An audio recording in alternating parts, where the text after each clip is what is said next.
Alright guys, welcome back.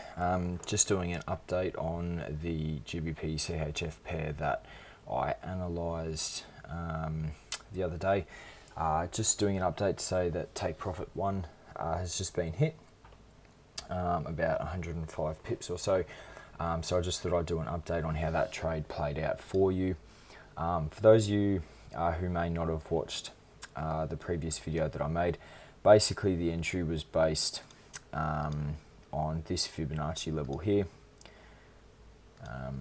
So we can see here that I took the first trade here. So the first trade that I actually entered was here, and it didn't drop until there. So I mean, I was sort of waiting for, how long was I waiting for? I was waiting for 2 days essentially for this trade to move. So it was quite frustrating.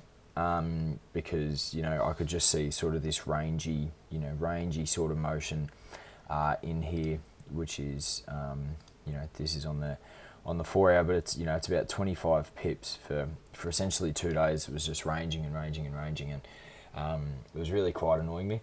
But I stuck to it. I could see that 61.8 Fibonacci level wasn't getting broken, so I stayed in the trade. And if we look to the indicators as well, once again, I'm not a very heavily based indicator trader, but I do like to use them with a bit of confluence.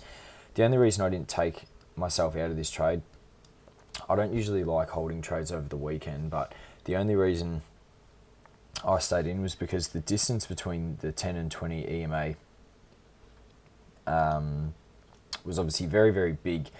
All through here, and then it slowed right down, and the only reason I stayed in was because yesterday evening I could see that the red was starting to cross below the blue one, and even here throughout today I could see it, and I was like, you know what, there's going to be some stage over the next couple of days where this is going to drop, so if I get out of it I'm going to miss it. So I stayed in.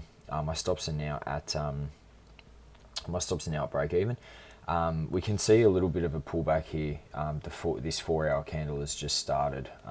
It's 9:06 p.m. here on Friday, so I'm not too sure what time it is in the UK or anything, but you can see here that the only reason we're seeing this retracement is just because it's hit the negative 27.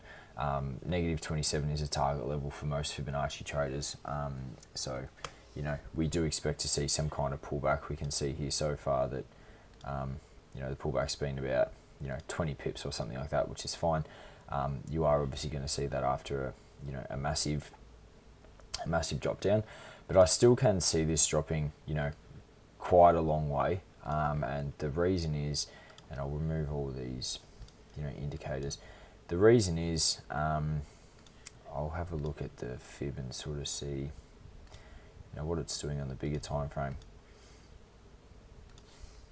So we can see that there's a W formation. So if you want to take it here or you want to take it here, it doesn't matter. We have down, up, and after the top of a W, we always see a retracement. So I do expect this to keep going. However, I'm not too sure if I'm going to hold the position over the weekend, because it's not something that I like to do. That's just me. I've been bitten a few times holding trades longer than I should have over the weekends. So I'm probably not going to hold it. But I've banked 100 pips with this trade. As I said, this is just a minor pullback. I think that we eventually still will crack down to this market structure here if we go to the daily. And we can see here that the 61.8, which is also sort of like a secondary target, is right on this next level of, I guess, sort of heavy market structure, on the daily time frame. So, it's not going to surprise me at all if even tonight, we manage to drop down to that level, which would, end up being about 140 pips trade, which is really, really good. So, I just thought I'd give you guys an update on the trade, how it played out, and everything like that. Once again, guys, if you have any questions, any feedback or anything like that, please leave a comment. Once again, if you found any value in any of the videos that I posted so far, please like, subscribe, and I'll see you guys in the next one. Thanks, guys.